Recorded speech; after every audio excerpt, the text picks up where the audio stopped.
Before we start, can I firstly congratulate you on what a great read it was. Absolutely great read. You know what, hold up the book, please, sir, just for those who are going to be sitting there thinking, what's he talking about? Yeah. Just hold it up, let everyone see the cover. Everyone should go and get their copy today, Rebel with a Cause. Yeah, no, it's one of those things that until you actually get feedback, not just from your mum or your dad or your close family or even your close family friends, but when you kind of bump into people or they message you, people that you don't know, and they said that they've read it and it's an amazing read, and that's where I take great pride, because my mum hopefully wasn't going to tell me it was rubbish, or close friends or family. So when people that come to me, I've even bumped into people that have actually had it in their bag and stuff. I haven't sat on a train yet and sat opposite anybody reading it, but hopefully that's my next claim to fame. But yeah, the feedback has been great. How long did it take you to do? And when did you decide to write? You mentioned at the end of the book that Mr. Olusegun prompted you, had some words for you and said to get it done. You know, when did you decide that? And what did he say? It was weird because I just got back from working in America for the last 3 years. And I don't think I'd been back but 6 months or more. And I got an email. And the email was from David saying, would I write an autobiography? You know what you've done and the story that you could tell, blah, blah, blah. And I was like, hell no. My dad had just written a political autobiography, Darcus How, and my great uncle, C.L.R. James, was a novelist. So I didn't kind of see any kind of level playing field where I would be writing a book in the same breath as my dad or C.L.R. James. So I said no, and they kind of came back and said, well, what if it was memoir? What if it's a memoir? And I'm not a reader of books, so I was like, tell me what a memoir is. So, tell your story and blah, blah, blah. I said, well, my story hasn't finished yet. And I said, well, that'll be the good thing, So, and he said, he kind of phrased, couched it in the sense that it's my responsibility, And then when I actually thought about it, if I was, as I've said before, if I was the first black co-president of a major label, especially Island Records, and then became sole president, and then got the opportunity to go to America to be the CEO, which was then the first black CEO of Island Records in America. And there was one or two other black CEOs, but we were few and far between. So it was, I should write the book. So it wasn't that I wanted to, and I didn't want to up until the point that we had written the book. I still didn't want to do it. So wait, you'd written it and you still didn't want to write it? And I still didn't want to do it. It was one of those things, it wasn't reality until the publisher came back and goes, we love it, here's the release date. And I was like, what, you're actually going to put this out? You actually think it's really good? And I remember they sent me the book, which was unedited, which was just a stack of papers in a big box.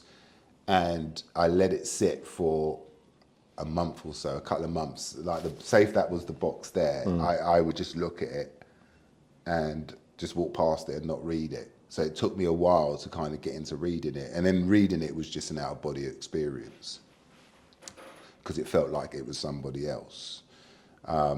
And then I gave it to a couple of people whose input I valued, which was Shane, who's sitting over there, who was our head of press at Island Records, and we had worked closely together through all the highs and lows and all the artists and the madness that we worked through. And then I gave it to my mother, because she's talked about in the book, and it's as much as her story as it is much mine. And then I gave it to my older sister, because I tackle situations with my dad, and with my brothers and sisters, we all have different relationships with our dad. So the book went from that to that in terms of the edit process. And then I had to self-edit, which was really hard.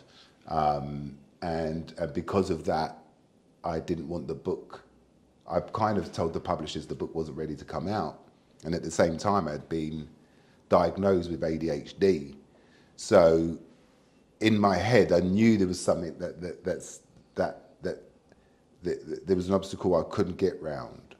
And being diagnosed at the same time as I kind of pulled the book enabled me to kind of sit with the diagnosis and then understand that that was how I've lived 50 years of my life, undiagnosed through the lens of ADHD. So all my relationships from a young age, you know, into school, into family, into friends, into work, into authority, it all joined the dots. So we rewrote the book through the lens of I had ADHD and wasn't diagnosed. So yeah, it kind of gave a reason past just being in the music industry and being successful. It actually became a book or a resource of a kid that went on a journey, a little black kid that went on a journey, and just so happens that music was the backdrop, which makes it an interesting read. But that is just what us as a demographic of young men were trying to navigate in life. So yeah, it became more than just I was successful in the music industry. So on that note then, so away from the music, who is Darcus Beese in 2025? That's a good question, because I'm still trying to figure it out. And because for the past 30 or 40 years, I was Darcus, who was this kid that had this kind of crazy energy, and that I took into school and to early work and then into the music business, which when you finally hit that brick wall 30 years later, and then you kind of go, and then you kind of realize that you haven't been really, you know, when people talk about authentic self, I'd probably been masking for about 30 or 40 years. You say that in the book, and I found that very interesting. I don't want to stop your flow. So, no, it's cool. Yeah, You just have to remind me what I was speaking about. about. Yeah. So 30 years, but I find that very interesting because it seemed to me that you were the perfect amalgamation of somebody who understood their quirk and married it with industry standards and what was required in order to progress. So it wasn't that you weren't being your authentic self. To me, that's what came across in the book. It was more needs must in order to move forward. Yeah, maybe on some days, but I think for the most part, and I think for people that are that kind of driven, they're always right. Listen, I'm talking about from my own personal self. I think that I was always driven to kind of prove that I wasn't the person that people had me pegged as, or you're always on a kind of fight or flight, always on your toes. So you're almost hyper aware. And that kind of can drive you into the 1% of when people kind of go, how are people that successful? You have to kind of get into that 1% where you give up everything and sacrifice everything because you're just driven to either prove something or you're running away from something.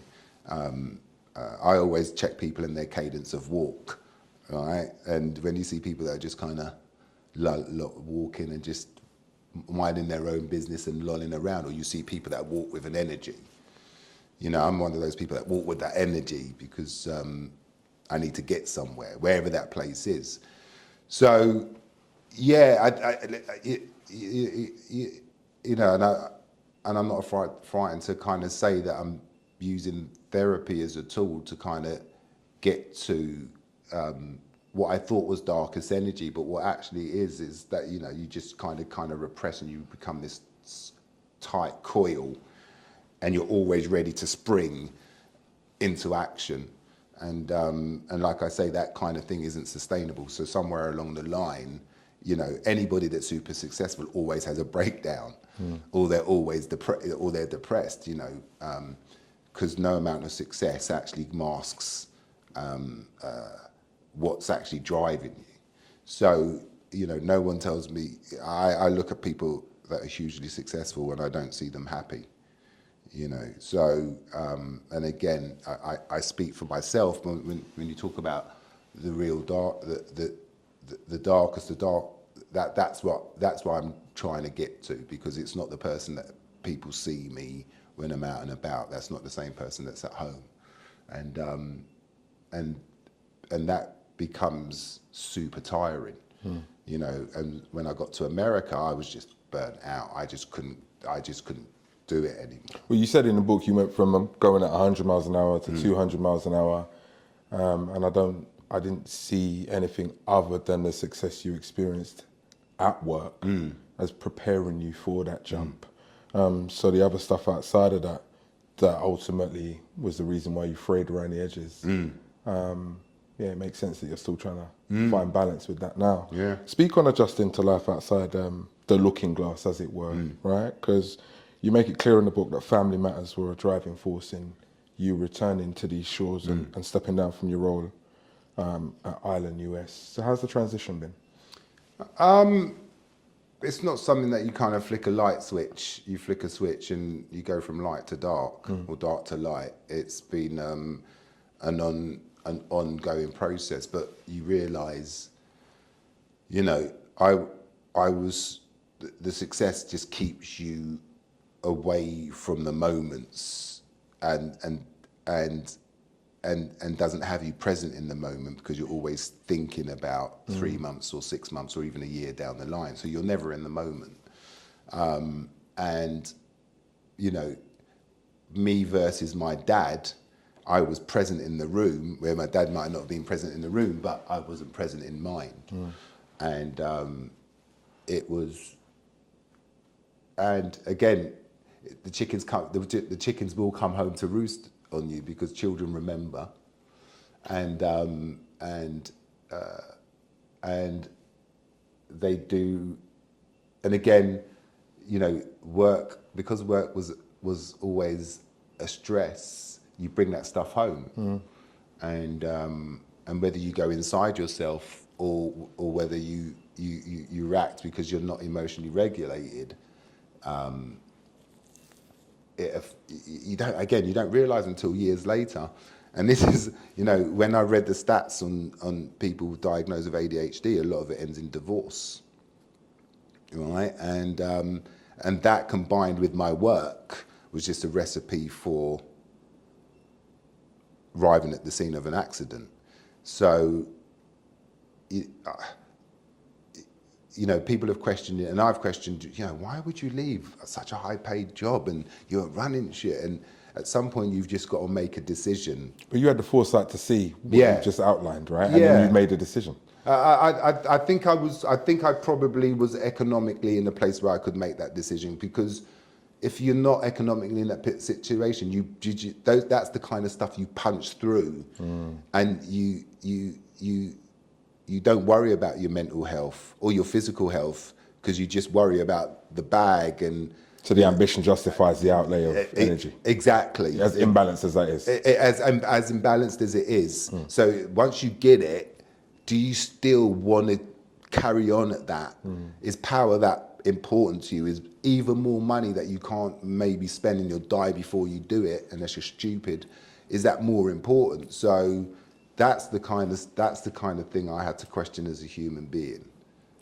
The early parts of the book really set the stall out in terms of the influences and interactions that shaped your worldview, right? Parents, peer circle, etc. I couldn't help but feel that all of those experiences really set you up for being in the room with a U2, the behemoth that was U2 all those years later that you kind of allude to. Speak to how the confluence of music, right, in those early stages really set you up, I guess, and paved the way for you to become head of Island UK. Because they're a mix, bro.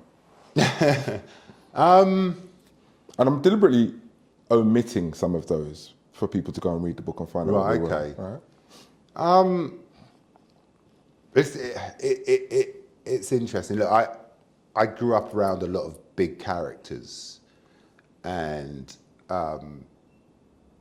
you know, even before my dad had kind of reached, even though my dad had kind of reached the point of cult status with his TV program, Devil's Advocate, up until that point, I didn't really recognize his reach, but I was in, you know, that's who and how I was brought up around. And they were all serious people. And from a young age, from maybe a too young age, race was central. So, and the music we were listening to was central to that kind of protest and what we were living around. So lyrics were very important early on. You know, it wasn't just reading lyrics to a pop song and smash hits. Or bopping your head to a pop beat. Up to a pop beat, I was listening to Linton Kwesi Johnson, who'd written songs about my dad and, you know, the black struggle. So I had a sense of injustice early on, and that kind of followed me into primary school. That followed me into secondary school, and that followed me into the workplace. So I was never frightened of standing on a hill for something. You know, when I was a kid, I would get into fights and probably get my ass kicked. And I was never afraid of the fight. I wouldn't run unless my life was truly in danger. Trust me, I ran a couple of times. But there was tear up. So I kind of took that into adult life. And, you know, I had to find a balance, because that kind of attitude would nearly got me kicked out. Well, it's counterproductive in a corporate setting. It's Right? counterproductive in a corporate setting. But you know, I was very confident, one, because black music informed most of the music people were listening to anyway, you know. So when I came across, you know, characters like Bono, who Irish, who'd come from protest, and probably without even asking, I know that Adam Clayton, but probably without asking, knew who my dad was. So I was from a musical influence, I felt very comfortable, because everything was rooted in jazz, blues, you know, the African drum, blah. So I had no issue about how that influenced the bands and the white artists that were on the label, and growing up with two strong parents, and how I grew up meant that I could live outside my comfort zone. So it all kind of helped in the earlies. It really did help in the earlies. However rough around the edges it was, I wasn't just walking through life vacuous. You know, there was stuff going on. Tentacles reaching in different spots and places. So. Yeah, and I had opinions, whether they were right or wrong. It wasn't beige by any stretch of the imagination. That balance between you being an unconventional thinker, and I say unconventional in terms of the mainstream backdrop, right? Yeah, I had to be unconventional, because conventional was kids that had kind of gone on, and, you know, I was surrounded by, especially in the music industry, people that come in, younger people that had come in late, started later, but they had gone to university. I didn't go to university. I left school at 16, and some of these other people went from sixth form into university. So from 16 to 18 to 20, however you are when you leave university, I was spending that time in the workplace. Well, you was a hairdresser's assistant. Yeah. Which is remarkable. I mean, the story, I don't downplay it, Darcus, is a remarkable story. Thank you. Testament to your kind of mental fortitude, but also I think the quirk that comes up all the time, the difference between you and whatever's either side of you, is what made you stand out. It takes a visionary or risk-taking management to identify that and accelerate your progress. you seem to impress upon those people in the right way. This is something I really wanted to eke out of you in this discussion. Like, were you conscious you were doing that, or was that just par for the course for you? Because being liked by management is a skill in itself. No, it was absolutely conscious. It was absolutely conscious. I think nothing happens by accident. You know, at the same speed, you know, I wasn't trying to, because I hadn't seen it. I wasn't trying to run a record company. I was just trying to get to the next rung. Just get to the next run. So, sorry, what was the question again?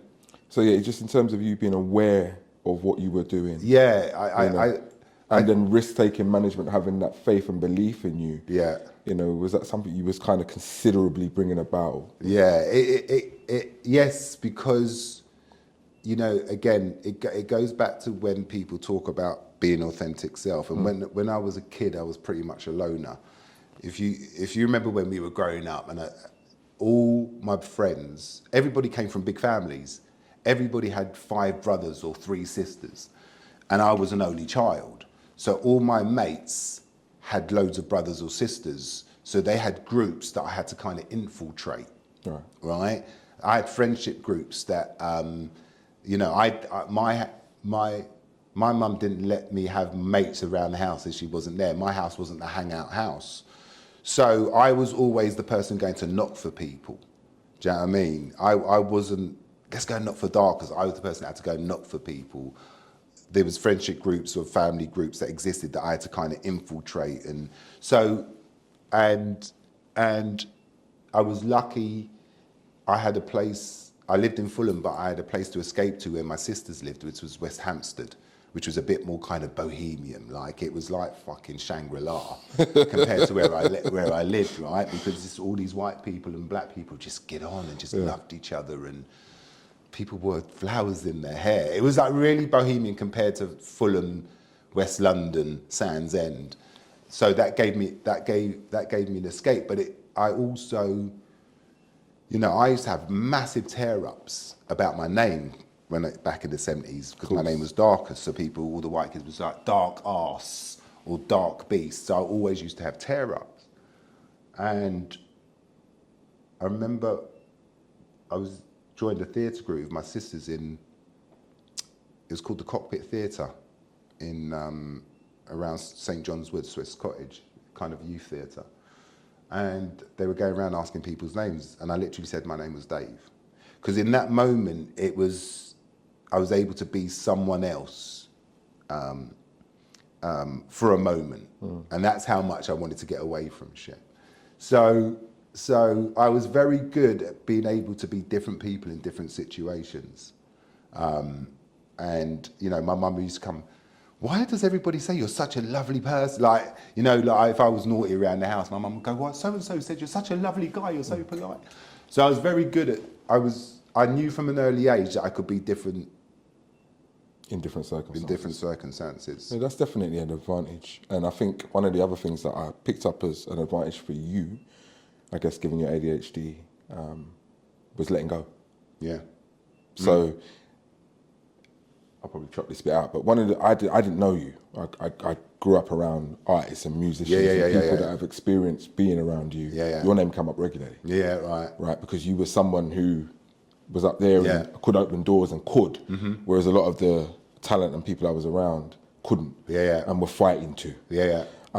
So you weren't always loved. I'd like to think it was love, because that also was an issue which I found out. Well, no, which I didn't find out, but was always the case. Well, it would be. Black artists, black managers, always. I think they expected something. They expected more from me, because I could change a life, whether it's a record deal or give someone a job. And I think that black people expected more from me. Do you understand that though? I understand it, but it was too much pressure for one person. Yeah, of course. And you know, it ended up in many different ways. I had people come from my neck. I had people talk in a way where, you know, they questioned my blackness, and it was like, you know, the man says jump and you say how high.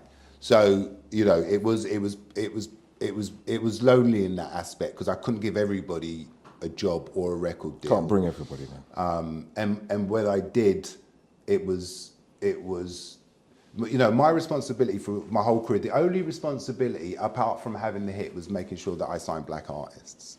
Because white A&R people wouldn't do it unless we were in this cycle of black music sells.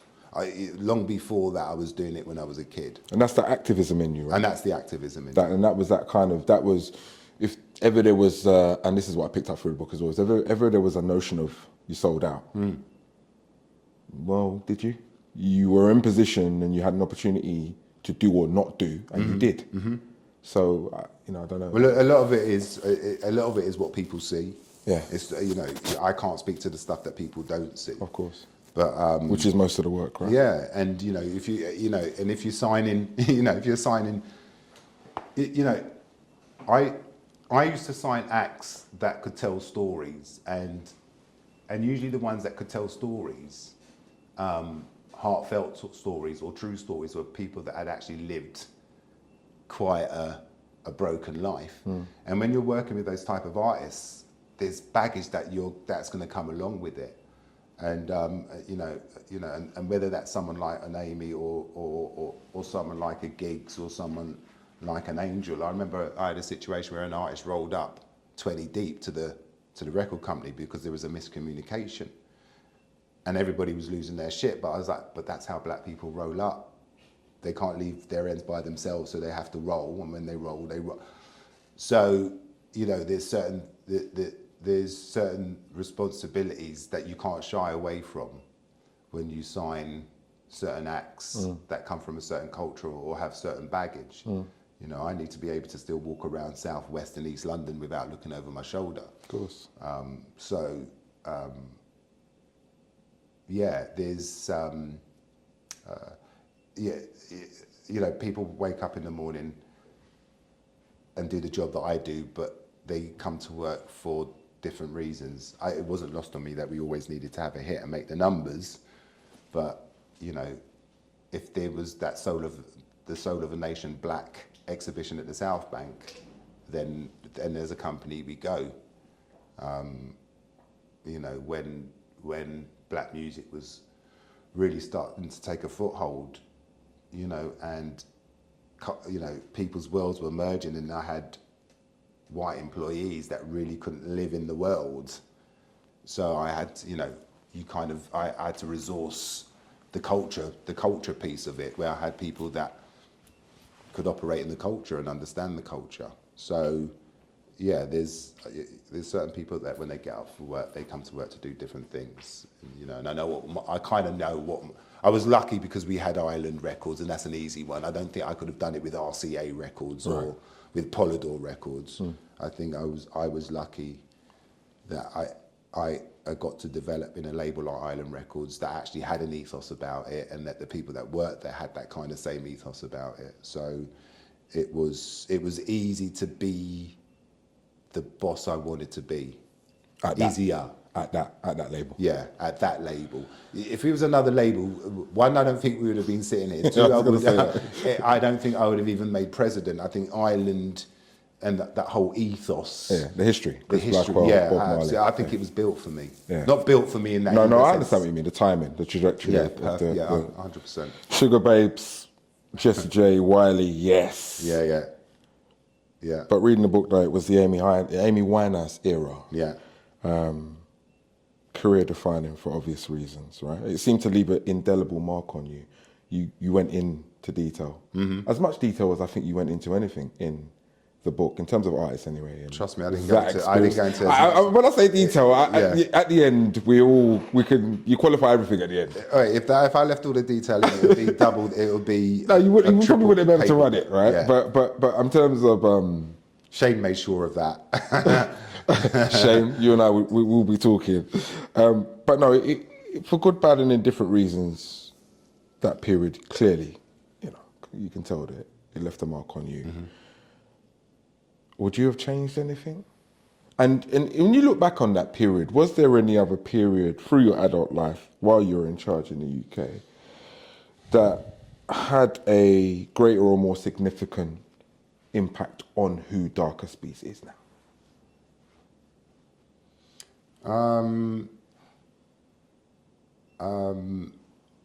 I think with the whole Amy experience, I think everybody would have changed. If they said they wouldn't change a thing, then you'd be some cold-hearted motherfucker.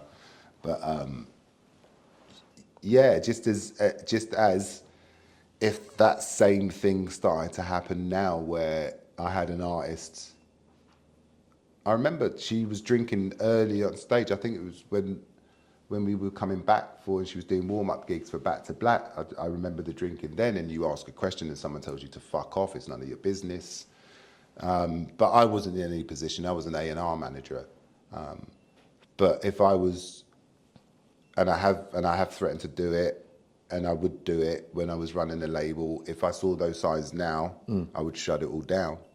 And you know, because there's only one direction of travel, and It ends how it ends. Right? Yeah, and now if you knew now and you let it roll and you're in positions of power, then you are complicit. Yeah. When it happened, you got to remember that the landscape was different. The landscape was different, and people, artists would mask, and no one does drugs in front of anybody. So it's always ever hearsay. Then it's about whose responsibility is it?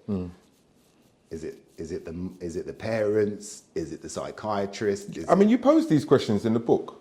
You got an answer now, though? Yeah, I think it's everybody's responsibility. Is that an answer? 'Cause I'll be honest with you, that was the only part of the book where I thought it's difficult. But then it just comes down to the individual. Yeah, that's what I would. Then it comes down into the individual and what part are you playing by keeping that individual, enabling that individual, and again, listen, every situation is different, and there's addiction and there's mental health and there's both of it. The fact that, you know, record companies now have inbuilt into their day-to-day says a lot. And artists are much more braver about pulling themselves out of stuff. The notion of duty of care has definitely evolved since then. That's for sure. Yeah, it's just about what actually, you know, what that actually really means. Beyond sometimes beyond locking an individual in a room, there's not much one can do. There's not much you can do. That's why when Amy was, you know, I thought that the best place for Amy was in the studio. And you get drugs in the studio, and then we sent her to OC Island, where there's a water and a tide around, and the only way you get to it is when the tide goes out, or a boat. You get a boat, and drugs still manage to find its way. So ultimately, it becomes down to the individual. But then there's always individuals or a circle of people that are enabling. I would do it differently. I don't know how differently I would do it, but you know, the question, you have these conversations early doors anyway. You know, we had an artist called Sigrid who we signed in the conversation about mental health early doors, and how we managed it and the burnout. You know, we managed around it, and there's a lot of stuff she would have done if she wasn't honest, and it wouldn't have been sustainable, and I think it's got to extend to the executive as well, because the executives aren't allowed to be ill. The artists are, but I remember when I was going through a really tough time in America, you know, the whole thing was like, you know, it's okay to speak about it. And if I would have pitched up and gone, I'm having a breakdown, I'm really finding it tough. You know, I don't think... confidence would have rolled as well as the share price, yeah, right? because I'm a CEO. The CEO's having a breakdown. You can't have that. He's fucking mad. That's bad for optics. It's different for an artist. Yeah. Definitely. You were emphatic about never working with Wiley again. which I found quite interesting, actually. But you were just as emphatic about him being genius. the godfather of grime and a genius, right? So I get it. I mean, while we all know the lines he crossed, Darcus, you mentioned his unpredictable nature as the reason why you wouldn't work with him again. But for me, isn't this business inherently unpredictable? And with a genius like that, is it as easy a decision to cast him aside as it seemed? That's a really very good question, and it was throwaway, and it wasn't throwaway. Wiley is a genius. He's smarter than anyone gives him credit for. He is the godfather. I give him all his flowers and all praises and all due. But if you go, if you, there's certain people that if you go into business with them, they're going to be a nightmare, right? And you know, it's. He's called you out on more than one occasion. I mean, he's probably called out half the industry, but he's called me out and he's called me in.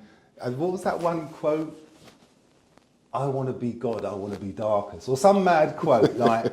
And then the next thing, he's killing me. I remember. I think the deal that we did the deal, and we were supposed to go and shoot the video, and he just never turned up. And then he never turned up after that. So and like I say, if you're going to do deals with these people, you take what the whole thing that comes with it. And that question, you know, the question, would I do it again? No.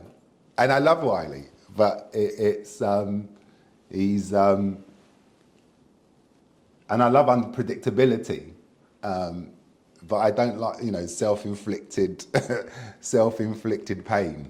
You know what I mean? I Taliban myself.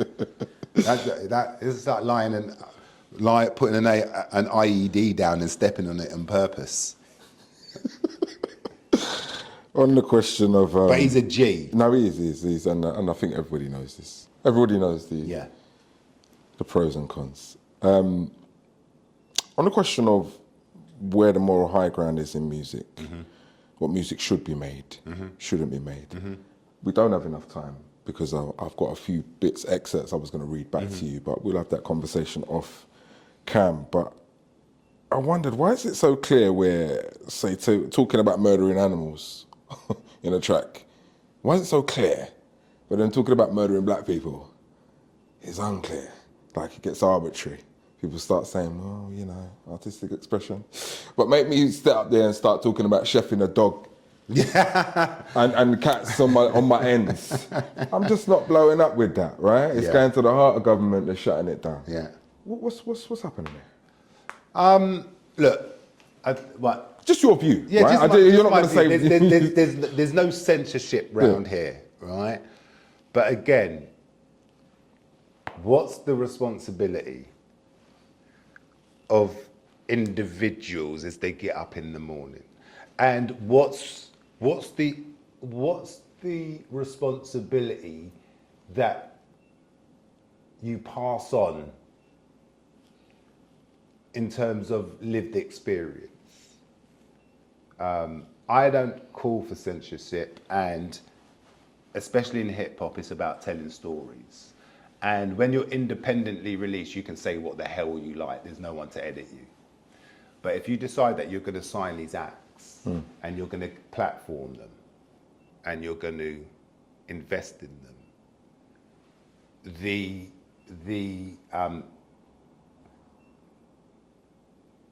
and I'm not talking about censorship, I'm talking about responsibility. And I'm not telling people to challenging people on what they write, but there has to be some accountability and some responsibility. Is the music industry battling then against that other dynamic you just mentioned? The fact that there is no gatekeeper on some of these people who can express themselves how they want, and the market can then turn around and say, actually, we like this, even if he's talking about chefing dogs and cats. Spend their money. I think if the worldwide chairman sent down an edict or a group email to the company and said, we're not going to be dealing in music that pushes an agenda, misogyny, black on black, Can you imagine that email? Because the people that are sending down that email aren't black. They would be taking out half the market, all right? Or steering it in a different, more positive direction. Steering in a positive direction. Because do you see where the light comes? That because we were talking earlier about I'm essentially doing it for the money or not doing it for the money. Well, that's some things are all right to do for the money. Well, that's about the individual. That's about the individual and passing it off about. I don't believe in censorship, and people have got stories to tell.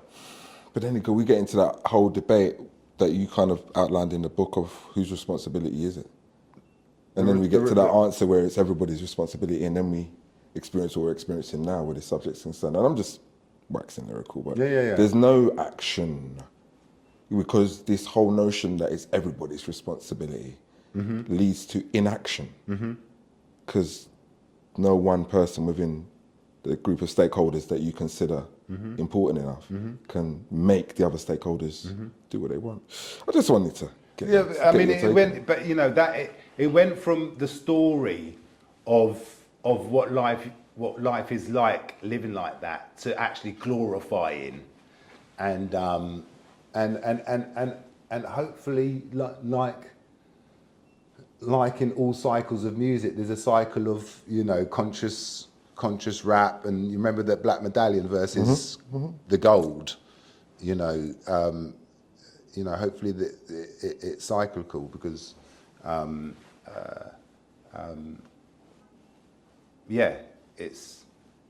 just think we're in a bit of a glorifying era. Yeah. Another thing that kept popping up, and I was waiting for you to deal with it in the book, and I think you did, but I'd like to ask you about imposter syndrome. We all feel it, bro. And you touched on it already with regards to the fact that it's too much pressure for one man, right? Because there's no homogenous black group. You kind of allude to the Black American experience being a much more homogenous thing than the Black British experience, which you come from. So you already kind of know deep down you're not gonna be able to please everybody all the time, right? So just on this imposter syndrome that seemed to plague you at various different points, when did you get over it? Did you ever get over it? And speak to somebody else who's coming up, going through it, as talented as you are, capable as you are, executing at the level and above, still feeling like they're in that room on their own and everybody's judging me because... I don't have imposter syndrome anymore. No, you dealt with it? No. Right.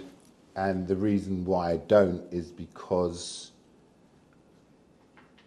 I'm not in those rooms where I have to pretend.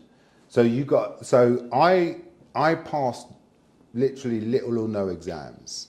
My maths was shit.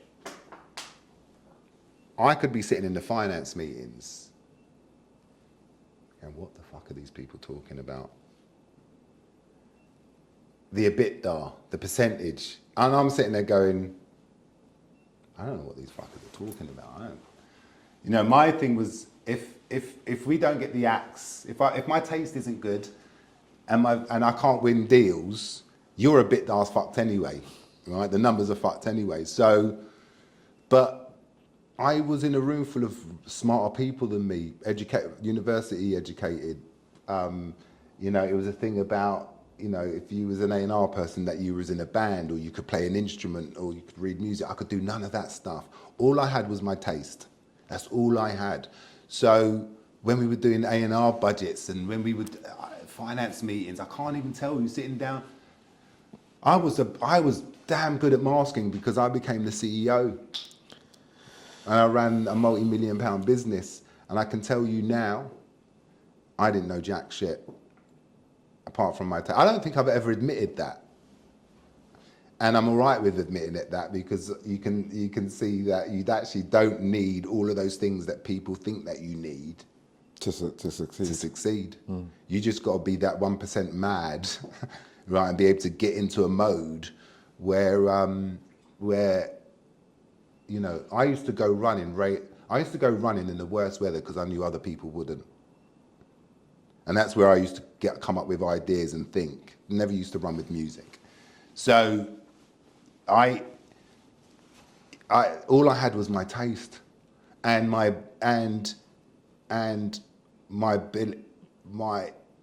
ability to sell that and try and convince people that I was right.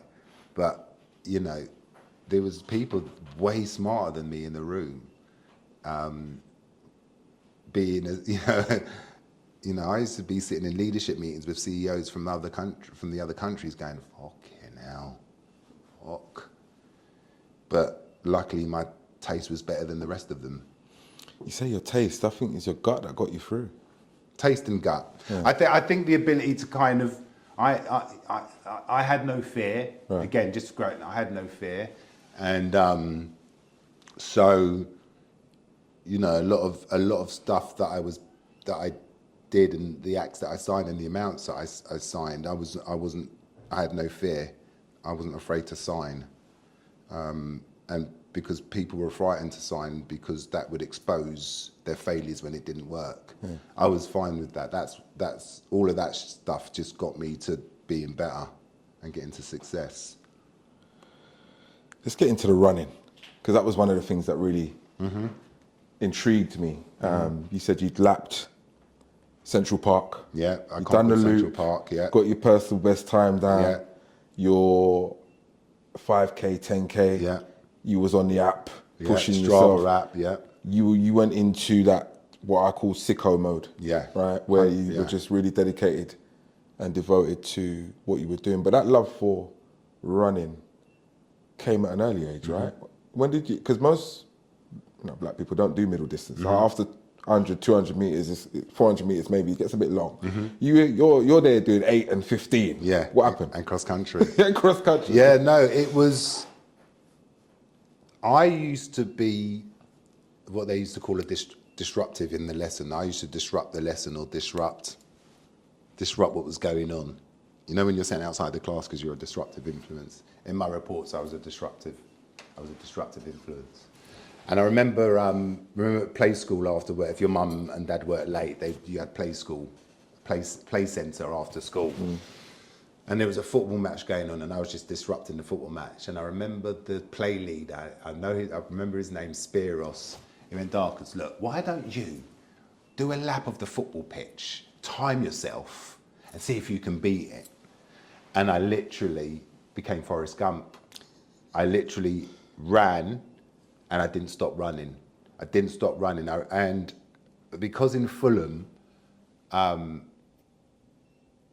you always had to be on your toes. I never used to stand up and wait for buses. I used to run in between the buses because I never just used to like be a sitting duck. So I used to run everywhere. I literally was Forrest Gump, and running was my go-to early doors. It was me getting away, running and getting away from stuff. I felt that I was always running away from something, and it just got into a situation where I was just winning 800s and 1500s and cross countries, left, right, and centre. You know, ran for London, but it wasn't until I had the All England Championships, and you come up against kids that are brought up in the countryside, that are brought up in the rural, and that's where they train. And I remember the start was at the bottom of a hill, and by the time I got to the top of the hill, I was like, oh shit, this is real cross country. And at that time, there was refugees coming in from Somalia, Ethiopia, and some of these kids were getting into the track team. And I remember the London Championships. So I had lost the All England cross country, and then we had the 1500 London, and the Ethiopian kids were in, and they just revolutionised that. I mean, they were lapping people. Found your love for music again, right? Yeah, I did. I totally. I was like, it's music, because running was. I wanted to go to Loughborough. I wasn't smart enough, but I thought I was going to go to Loughborough and be in sports and stuff. But And I should have been a half miler. I should have been a middle distance runner. I wish that story of someone saw me running and took me under their wing and trained me up. That's a regret. But running has always been, and it's a shame because I've had my hips replaced, but it was always my cathartic go-to. I would never go jogging. I would run. I would have to come back battered.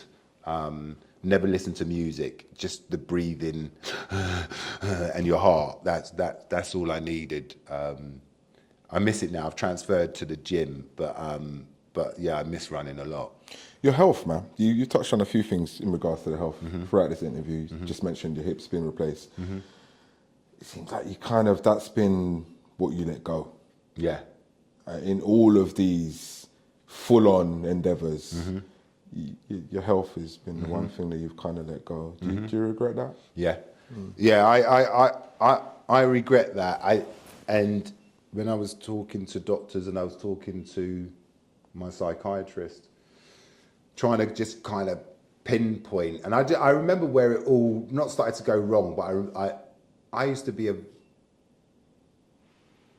more relaxed person, but 2008 was when they told us we have to take the company over and be co-president. Right. So I never grew up trying to be successful thinking I was going to run a company. That was never on my menu. Signing acts and maybe having some success and having hit records with them, yeah, but not running the company. And as soon as I think in 2008 I became a record company, got to run the record company, and there was a point where a lot of people, even Shane over there, would have been going, "What, Darcus? Well, Darcus is the boss," because this happened over lunchtime. Right. Everybody went to lunch, and then when everybody came back from lunch, me and my co-partner were presidents. So everybody would have gone, "What, Darcus?"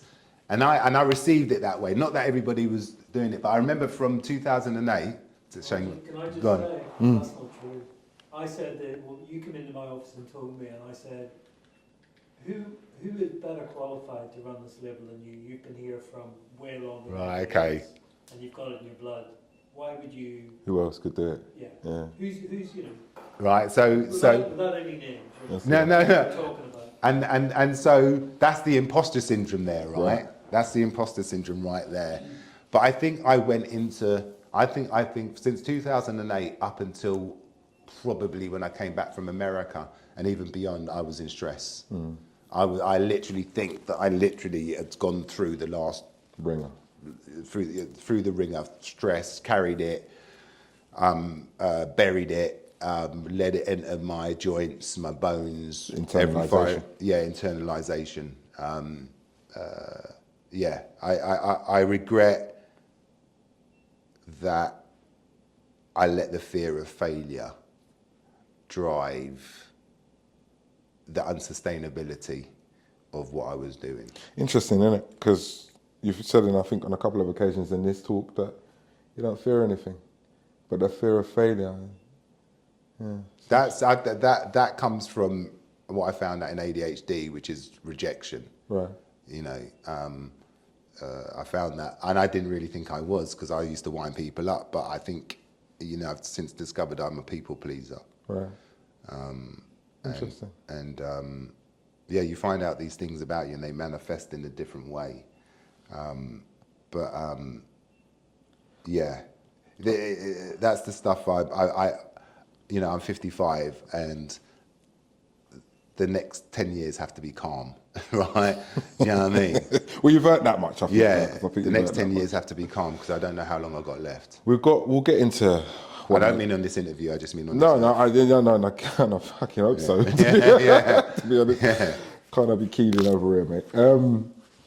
You mentioned in, us being in a multi-channel, multimedia, social media-driven era, within that landscape, right? Mm-hmm. Things are being defined and redefined in real time at a rate unseen. Mm-hmm. It's impacting, for me, art, both the creation and the consumption of it in unpredictable ways, which is why I mentioned this business for me being inherently unpredictable. As you mentioned in the book, the birth the birthing of subculture after subculture is probably, for me, the most obvious byproduct of this fast, quickly moving landscape. You pretty much always took the long view, though, right, with regards to acquiring acts and, guiding potential new talent. But is that mindset redundant in 2025? That's what I wanted to kind of get to. Is that whole approach to the music business finished? Are you the relic of a bygone era?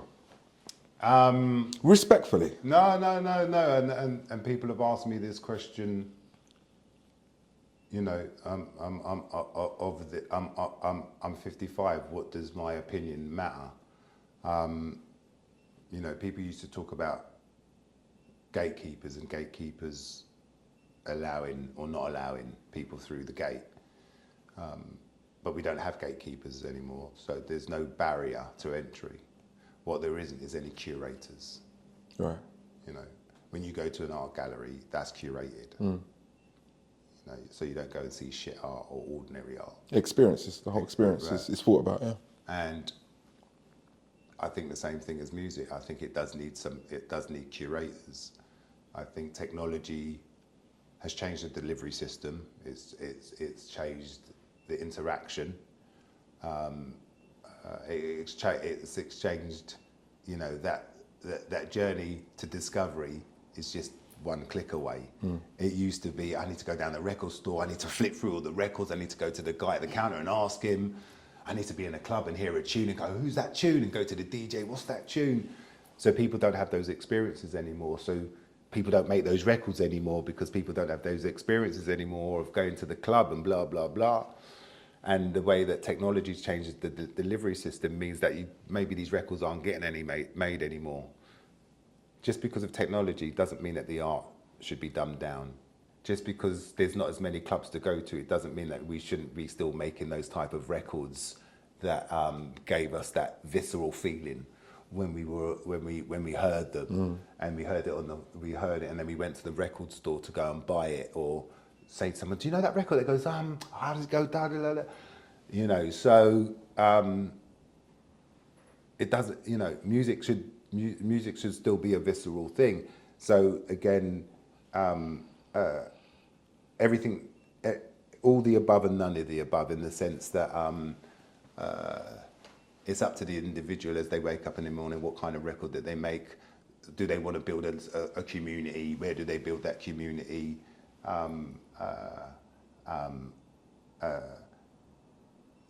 They don't need a third party in the middle of the relationship between the artist and the fan. So you can give an excuse for everything, but it doesn't mean it's so. People go, well, the album's dead. No, it's not. Bashi made an amazing album. And there's probably some records I haven't mentioned. Live is dead. No, it's not. You just, I know that the venues are under pressure, but I remember back in the day, people used to kick off locks on empty warehouses, and I know everything's been gentrified, but there were always spaces to go and gig. So water finds its own level. If you want to make music, if you want to build community, it's there's always excuses to go, people don't care about an album, or I think if you've got taste, and the other thing back to your point about am I a relic, then I have to be excited by what other people are doing, the next generation are doing, and that's always kind of was my role anyway. Yeah, sometimes I thought I was a genius A&R person in a moment, but a lot of the genius was happening in and around me, So yeah, but I would get the credit because I ran the company. But there was a lot more people doing a lot more amazing stuff around me. There's so much we can't get into because the interview will just be too long, right? And we'll maybe do it another time, sit down and Part go. 2. Yeah, because I'd love to get into just being in America, because that's a whole thing, a whole chapter in itself. And I really love that you know, I spoke earlier about the bits that I think you delved into. You know, your mum and dad, clearly, understandably, Amy, understandably, and the American experience, which was great insight for me. So I'm going to leave this as my last question, and next time we sit down, we'll get into all that other stuff. But the journey from hairdresser to where you reached is remarkable. You mentioned in the book how Steve McQueen's Small Axe series went down well with you. I mean, you kind of mentioned it didn't, but for the most part, I think you kind of said it was a decent thing. So you ever thought about approaching him to turn this book here into a flick? And Shane, just hold your thought. I can just feel Shane's energy back there. But I think it would be a absolutely brilliant movie. I mean, it's practically a movie already. I've had various people talk to me about documentary and exactly this question. You know, when I first read the first thing of the book, it literally read like it was someone else. So, and you know, I always pinch myself when in loads of situations, you know, to know where I've come from, and I'd be sitting in the room and Bono would be playing the new music. I mean, Smoking Zoots with Eddie Murphy so that he gets the deal. I mean, know, it's crazy. This is a big deal, bro. No, it's crazy. And Eddie and Mike Tyson turning up off his head on mushrooms, Yeah. or Bono kind of kneeling down beside me because he hasn't finished the lyric on a song and he's singing the lyric in my ear, and I'm sitting there going, Bono's singing in my ear, you know. And then you've got to go around Bon Jovi's flat apartment in New York to talk about the album. I mean, the car crash. I mean, there's a few car crash with Chuck D. Yeah, it's mad stories that I couldn't even tell you. You know, The movie. what, Amy's movie? No, your movie. Oh, right, okay, Yeah, right. Rebel with a Cause. Yeah. You're gonna get Stephen McQueen to do it. Sorry, you're gonna get Stephen McQueen to do it. I know. Would you be up for it? Stop looking at Shane, man. Yeah, the same way when someone came to me to talk about the book. I remember when they were making the Mangrove 9, and my mum had issue with creative license, and she kind of took some of the filmmakers and Steve McQueen to task on some of it. So I guess, yeah, of course, my ego wouldn't allow me to say no. I've had conversations about documentaries and stuff. But, I think this is a drama would be much better. You think it's a drama? You think it's an Apple 8 I think it's episode? a story. I think you go and get a strong actor, play you from young. Yeah. Go through all those racial The scenarios. 70s and the 80s. Bro, I just think there's so many layers. Like, it just would be... I don't think there's a cinematic offering I've seen close to that narrative. So, Well, hopefully this is the first place it's mentioned, and Well, not the I'll last, get definitely. Damsel Idris. Damson Interest. Yeah. We heard it first. Or Bashi, because Yeah, both actors, strong. Darcus Beese, it's been a pleasure. And it's been an honour. Thank you very It's been much. a pleasure, man. I really appreciate you. Bless you, man. We'll do it again soon. Nice one. Yeah, man. Bless. Thank you, brother. All good, man.